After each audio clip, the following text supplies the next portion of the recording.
En cette fin d'automne, monsieur et madame Demez sont très émus. Car il y a un nouveau venu dans la maison. C'est ce gros bébé en acier. Un poêle à bois. Cela fait un mois qu'ils l'attendaient pour réchauffer leur maison. Seulement, avec ses 180 kilos bien pesés, l'engin ne s'installe pas aussi vite qu'un radiateur classique.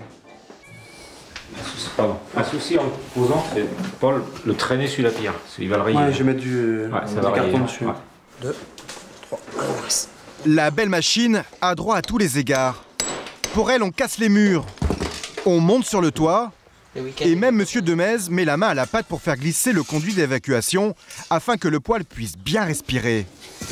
De quoi lui faire oublier sa vieille cheminée. Bon, mais il fonctionne encore. Hein. Totalement ringarde. C'est une génération dépassée. Bon, c'est un engin qui a une quinzaine d'années quand même. 15 ans, donc bon, l'évolution maintenant, c'est quand même mieux, quoi. D'ici ce soir, leur poêle sera totalement installé. Y arrive pas? Prêt à réchauffer toute leur maison. Bon alors? Le retour en force d'un appareil qui a longtemps trôné dans tous les foyers français. Roger? Oui. Dans nos souvenirs, le poêle à bois, ça ressemblait plutôt à ce genre de vieux meubles en fonte, dont on se servait par exemple pour réchauffer la soupe de Roger, ou pour apporter un peu de chaleur au cancre du fond de la classe. Désormais, toutes ces antiquités sont rangées au rayon déchets, remplacées par ça. Des poêles modernes avec grande baie vitrée, ou plus petits et revêtus de belles pierres qui réchauffent la théière de maman. Il y en a même qu'on croirait revenus du futur, avec leurs mini-bûches en bois. Et on peut en mettre partout des poêles, maison ou appartement, à condition bien sûr d'avoir de quoi évacuer facilement la fumée par le toit. De moins de 300 € à plusieurs milliers d'euros, des poêles il s'en vend plus de 250 000 chaque année. Un mode de chauffage qui serait le plus écolo du moment, le plus sexy et surtout le plus économique. Voici comment un objet d'antan est redevenu totalement tendance.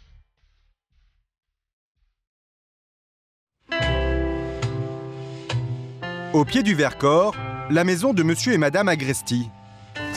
S'il existait un fan club du poêle à bois, nul doute que ces deux-là en seraient les présidents. Vous êtes en extase là? Moi j'adore le feu. Ils l'ont acheté il y a 3 ans en remplacement de leur vieille cheminée et depuis, ils ne lui trouvent que des avantages. En plus, celui-ci, il a un four au-dessus. Comme vous pouvez voir, vous pouvez faire mijoter des petits plats, gratin dauphinois, on peut faire des tartes. On peut faire du thé, c'est-à-dire toujours une bouilloire pleine d'eau pour qu'il y ait de l'humidité dans la maison. On peut faire manger et on peut se chauffer. Une vraie machine multifonction, mais qui pour fonctionner présente tout de même, une fois par an, une petite contrainte. Monsieur Barakan, bonjour. Ça y est, le bois arrive. Christy, vous allez bien? Oui, ça va, merci. Alors, écoutez, ce bois cette année, il est comment? Il est bien sec. Une tonne de bois bien sec, arrangé sous l'abri, ça en refroidirait plus d'un. Mais si monsieur Agresti et sa femme Eliette y prennent autant de plaisir, c'est parce que ces bûches leur font faire beaucoup d'économies. Sur 5 ans? Il y a encore 5 ans, le couple ne chauffait leur maison qu'avec ses radiateurs et de temps en temps leur vieille cheminée. Et à l'année, la facture était salée. De 2 570 €. Aujourd'hui, pour se chauffer, ils n'utilisent presque plus l'électricité. Ils l'ont remplacée par les bûches de monsieur Barakan.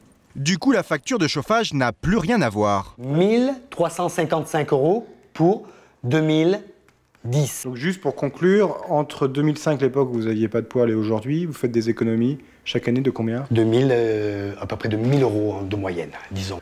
S'il parvient à faire autant d'économies, c'est parce qu'un poêle diffuse énormément de chaleur et permet de chauffer quasiment toute une maison. Plus besoin de radiateurs et surtout le combustible, le bois, coûte beaucoup moins cher que l'électricité. Et puis cette chaleur, la chaleur du bois. C'est vraiment... Je pense qu'on peut dire que c'est la chaleur du bois. Les économies d'énergie, voilà l'argument numéro 1 des fabricants. Ils sont une dizaine à se livrer une concurrence féroce. Et c'est à celui qui, le premier, mettra au point le poêle le plus performant. Au cœur de la Drôme, Condorcet, sa chapelle du 19e et ses poulaillers à l'abandon. Longtemps, ce village a abrité le siège d'un des plus gros producteurs d'œufs en France. Aujourd'hui, si la boîte a mis la clé sous la porte, son ancienne usine, elle, est toujours là. Mais à l'intérieur, dans les cartons d'œufs, on range désormais des pièces en fonte. Nous sommes au siège de Wanders, un des leaders français du poêle à bois. Ce jour-là, son patron, Philippe Libois, armé d'un pistolet un peu bizarre, teste son dernier bébé, le diamant noir. Après 10 minutes de chauffe, le poêle a déjà atteint son rythme de croisière. 50 degrés ici, donc pour le moment, on est très bien. Donc là, ça commence à être chaud, 150 degrés. À 150 degrés, on ne pose pas la main. Son poêle, Philippe l'a conçu pour chauffer un maximum d'espace. Derrière la vitre, une simple flamme capable de chauffer 80 mètres carrés. Pour la même surface, il faudrait 8 radiateurs standards. Bref, on est bien loin des performances du poêle d'antan. En France, on chauffait une pièce. Il y a 100 ans, on chauffait une pièce. Aujourd'hui, on chauffe toutes les pièces. D'accord.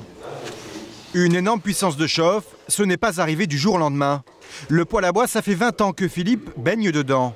Pourtant, à l'origine, rien ne prédestinait ce quadragénaire à devenir un des rois du secteur.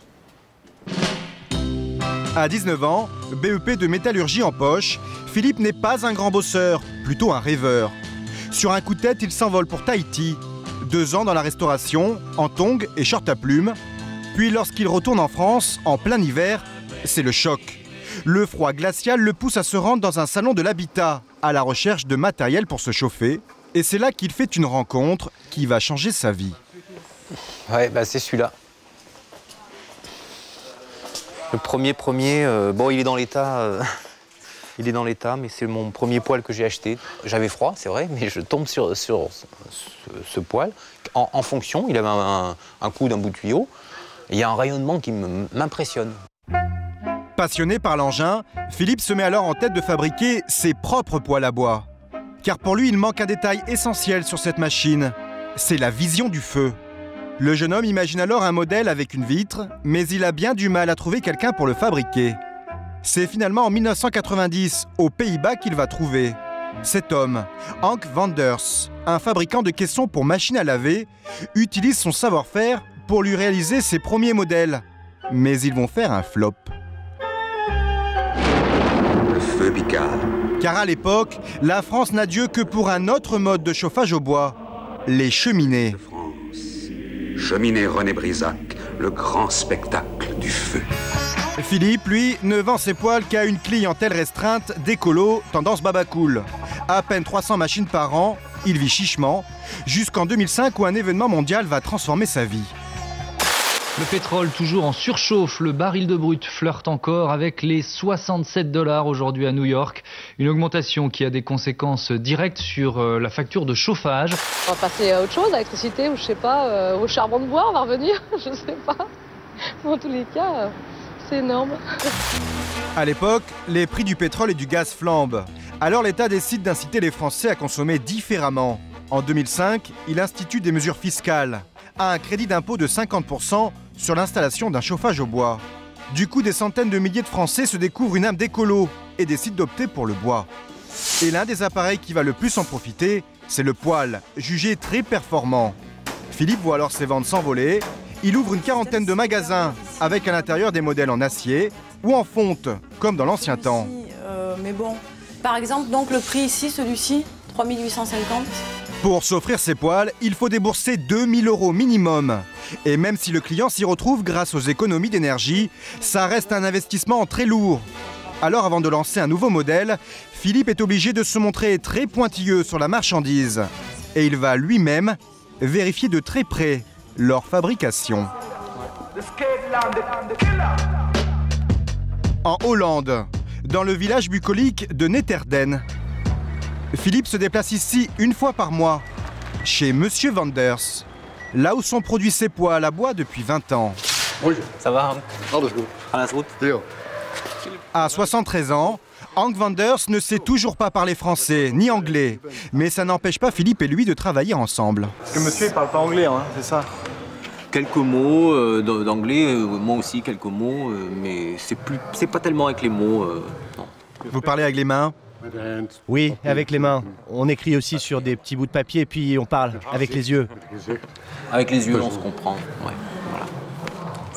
Si à chaque fois que Philippe vient ici, Monsieur Wanders et son équipe semblent ravis de recevoir le Français, c'est parce qu'il est leur unique client. Il leur achète 8000 poêles chaque année. Alors pas un modèle ne part en production avant que Philippe n'ait donné son avis. À l'étage justement, au labo d'essai, M. Wanders a un prototype à lui présenter. Le Olaf. À première vue, il fonctionne bien. Tous les appareils... c'est bien chaud. Mais Philippe remarque un premier détail qui risque de faire fuir le client. Bon, puis j'aimerais bien qu'on n'ait pas ce trou, qu'on trouve le système pour qu'on n'ait pas du tout de cendres. On n'a pas ça non plus. Des cendres qui tombent trop facilement et salissent le parquet, ce n'est pas très vendeur. Mais ce qui chiffonne le plus Philippe, c'est qu'en ouvrant cette porte, ses clients risquent de se brûler. C'est dommage. Le problème, c'est cette poignée qui conduit la chaleur. Paul le comptable a cru faire une bonne affaire en achetant ce modèle bon marché. Celle-ci vient de Chine. Ça ne va pas du tout pour Philippe. Alors pour le rassurer, le comptable va lui proposer un autre modèle, lui hollandais, en aluminium. Mais beaucoup plus cher. Ça c'est aluminium ça. Et pour Philippe, il n'y a pas photo.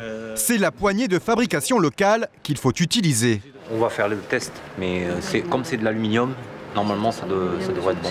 Ça va coûter plus cher. Ça va coûter plus cher, oui, c'est sûr. Est-ce qu'il va accepter du coup? Oui, il sera obligé. Ah bon? Pourquoi? C'est vous le patron? Non, mais si je vends pas le produit, on peut faire le produit qu'on veut si on ne le vend pas. Donc, Il est dur en affaires, Philippe, ou pas? Dur et honnête. S'il est aussi exigeant, c'est parce que pour se démarquer de la concurrence, le pari de Philippe, c'est de ne vendre que des modèles haut de gamme. Et pour les fabriquer, il soigne le moindre détail, quitte à y mettre le prix. Une vitre pliée, en tout cas, il y a très peu de fabricants qui font ces tailles de vitres pliées. Donc entre une vitre plate et la même vitre mais pliée, c'est 4 fois le prix. Il faut dire que cette vitre, il l'a fait venir de très loin. Seuls 2 labos au monde sont capables de les fabriquer, au Japon. Ce qui n'arrange pas les affaires de Paul, le comptable, obligé de s'y prendre très à l'avance pour les commander. Maintenant, un ordre. Après 12 semaines, c'est ici. Et il n'y a pas que la vitre qui fait grimper la facture. De la vermiculite, une roche qui conserve la chaleur, des portes en fonte qui résistent aux plus hautes températures, à la plaque de verre sur le dessus du poêle découpée sur mesure. En tout, sous le capot de son poêle, plus de 200 pièces différentes. Et pour les assembler, M. Wanders, avec sous ses ordres, pas moins de 25 ouvriers. Sorti d'usine, cela fait pour Philippe une note très salée, 2000 € par poêle. Au final, vous n'avez pas peur d'avoir des difficultés à le vendre, votre poêle? Non, j'ai pas peur de ne pas le vendre. S'il a une finition parfaite, pour moi, il n'y a pas de problème de prix. Son diamant noir, il le revendra à 4000 € dans ses boutiques. Grâce à tous ces poêles, Philippe réalise plus de 100 000 € de bénéfices chaque année. Ses affaires tournent bien, mais depuis quelque temps, il doit compter avec des concurrents très agressifs. On les trouve sur Internet. Des marchands qui proposent des poêles jusqu'à 10 fois moins chers. Des sites capables d'aller très loin pour faire baisser les prix. Dans le sud de la France, la Seine-sur-Mer. A priori ici, pas besoin de poêle à bois pour se chauffer. Dans cette zone franche à la sortie de la ville, il y en a un qui pourtant passe son temps à en parler. Ouais, il y a un range-bûche, donc ça c'est pas mal avec un range-bûche. Mehdi Sediki est le patron de la Boutique de l'Air, une petite société chez qui on trouve de tout. Du ventilateur au salon de jardin, mais ce qui cartonne le plus ici, c'est le poêle à bois. Car Mehdi a un argument de choc pour attirer les clients, c'est le prix. La plupart de ces modèles sont autour de 400 €, 3 fois moins cher que le prix moyen d'un poêle à bois vendu en magasin. Et il se permet même de faire des promotions. Alors Outman, on a vu avec Monica les promotions... S'il s'applique autant à mettre ces modèles pas chers en avant, c'est parce que dans sa boutique virtuelle, c'est ça qui se vend le mieux. Facilement une bonne quinzaine. Alors quand on vend un poêle à 1500 €, on a vendu 200 poêles à 350 €, 400 €. Voilà, c'est ça le rapport en fait, hein. C'est 1 pour 200. Pour gagner sa vie, Mehdi a donc choisi de surfer sur les tendances. Ancien vendeur de photocopieurs, il a monté sa boîte il y a 5 ans. Avec un ami, ils ont d'abord misé sur la vente de climatisation. Bonne pioche, en 2005, il y a eu un été très chaud. Puis c'est en voyant les ventes de poêles exploser partout en France qu'ils se sont à leur tour jetés sur le marché. 2 ans plus tard, Mehdi a déjà vendu plus de 6000 poêles. Tout ça, ça part chez nos clients particuliers. Là, par exemple, ça part du côté de Rodez, dans le département du 12. Aujourd'hui, il y en a à peu près entre 25 et 30. Quand on rentre dans la saison, on peut aller des fois jusqu'à... les pics, ça peut aller jusqu'à 50, 70 poêles à bois par jour. Le problème de Mehdi, c'est que l'hiver approche. Et tout le monde veut acheter son poêle au même moment. Alors parfois, l'approvisionnement a du mal à suivre. Ce jour-là, son responsable logistique est un peu embêté. Des poêles manquent à l'appel et les clients s'impatientent. Et je me suis rendu compte qu'il y a quelques références où on allait tomber en rupture. Surtout que j'ai un client qui attend un poêle là et j'ai aucune commande en cours. Il va falloir le rappeler parce que vu que ce fournisseur-là, il a 3 semaines de délai. Qu'est-ce qu'ils font les fournisseurs là, ils assurent pas ou quoi? Ils sont en train de travailler, ils sont en train de travailler en fait pour nous, ils sont en train de produire. Mehdi a beau mettre la pression sur ses fournisseurs, il va quand même y avoir un petit délai avant que les poêles n'arrivent à bon port. Car pour pouvoir proposer de tels tarifs à ses clients, il a dû trouver un endroit où on fabriquait des appareils pour beaucoup moins cher, très loin d'ici. À 2000 km de la Seine-sur-Mer, coincé entre la Roumanie et la Turquie, bienvenue en Bulgarie.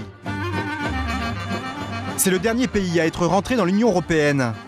Un pays qui sent bon l'ex-bloc de l'Est, avec ses basiliques orthodoxes, ses policiers aux aguets et ses panneaux indéchiffrables.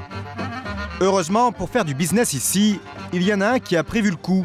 C'est José Rodriguez, l'associé de Mehdi. 1 semaine par mois, il est sur les routes bulgares avec sa traductrice Asia. Sa mission, surveiller le suivi des commandes. Bon, allez, hop, on est parti. Ce jour-là, il a rendez-vous dans une usine à 2 heures de Sofia, où sont produits les fameux poêles à bois que les clients français attendent avec impatience. C'est l'une des plus grosses unités du pays. Donc Sklad, on va... Ça, c'est ce qu'ils sont capables de faire. À sa tête, Dimitar Nenov. 1 an seulement que les 2 hommes font des affaires ensemble, mais visiblement ça les a bien rapprochés. Hello. Salut, ça va? Ouais, ça va. You're good. Oh yo. Voilà, mais tu travailles trop toi en ce moment. Tu dors plus ou quoi? Si ce patron est surmené en ce moment, c'est parce que depuis 1 an, des sociétés venues de toute l'Europe se succèdent pour lui passer des commandes. Sa production a triplé, passé à 80 000 poêles par an. C'est pour cette raison que M. Nenov a pris un peu de retard avec la commande de José.